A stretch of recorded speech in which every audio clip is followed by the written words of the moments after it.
शिवाचं स्वरूपासारखेच आणि असे स्वस्थ बसलेले ते शिवगण काय म्हणायला लागले विष्णू परमात्म्याला, अरे बाबा तू शिवाचंच प्रतीक आहे, पण कस काय मायेनं तुला चक्कर टाकला. एवढ्यामध्ये सांगितलं, त्या शिवगणानं सांगितलं, तुम्ही मला शिवाच्या पादुका बघून यायच्या आहे. त्या शिवगणानं सांगितलं, असंख्य युग गेले, या ठिकाणी मी आसनावर बसलेलो आहे, मी रात्रंदिवस शिवाचं ध्यान करतोय. विष्णूनं लगेच त्या शिवगणाला साष्टांग नमस्कार केला आणि एवढ्यामध्ये सांगितलं, विष्णूने त्या ते केला नमस्कार, म्हणे निर्घोर कोण येते गण, म्हणे शिवाचा मी किंकर. मी शिवाचा सेवक आहे, मला फक्त शिवाचं नामस्मरण ध्यान करायचं हे माझं काम आहे. गणा तू कुठून आला, कोणत्या कार्याशी आम्हाला जायचं. गणानं विचारलं विष्णू परमात्माला, की मग कृत्वम कुणीकडे आलात, कुठं जायचं, तुम्ही कुठून आला, कुठून आला तुम्ही, देवाच्या घरून. कुठून आला, देवाच्या घरून. आता कुठं बसला, देवाच्या दारी. आणि जायचं कुठं तुम्हाला, देवाच्या घरी. बरोबर आहे ना, जायचं ना का नाही जायचं, इथंच राहायचं का. म्हणून माणसानं देवाच्या दारी आलं पाहिजे. देवाच्या घरून आपण आलो, देवाच्या दारी आलं पाहिजे आणि परत आपल्याला जायचं कुठं, देवाच्या घरी. जिथून आला तिथं आपल्याला जायचं. हा जीव कुठून आला, हा जीव कुठून आला, शिवापासून आला.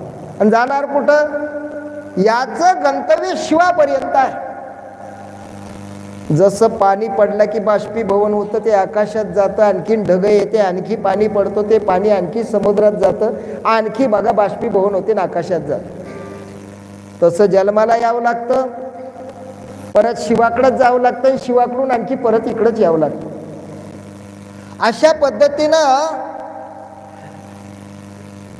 विष्णू परमात्मा सांगायला लागले. विष्णू म्हणे महा मी विष्णू मी प्रवीण, आलो कारण काही आहे. विष्णू परमात्मा म्हणाला, मी वैकुंठामध्ये राहतो. आम्ही वैकुंठवासी, आम्ही वैकुंठवासी, आलो याची कारणासी, आलो याची कारणासी. कशाला आला, एवढ्यामध्ये महाजन ब्रह्मदेवाचं भांडण लागलं. आणि एवढ्यामध्ये बघा पुढचं वर्तमान सांगितलं. ब्रह्मा गेला शिवमुकुट पाहायला, मी पादुका पाहायला चाललो. तो पाताळ स्कंदातला पाताळ स्कंद बोलू लागला, हसला आणि काय म्हणतो, महाविष्णू कोणता आहे. मला एक बघा, एवढ्यामध्ये विष्णूचा बघा बघा प्रश्न पडला माझ्या पुढं. विष्णू प्रति झाला चंबा, ऐकून बोलिला परतून उत्तर त्यासी.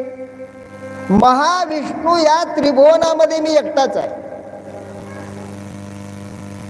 कोणता म्हणून बोलता. गण काय म्हणायला लागले, या मार्गानं कोटी महाविष्णू गेले, परत नाही आले. परत आले नाही बरं, या मार्गाने गेलेले.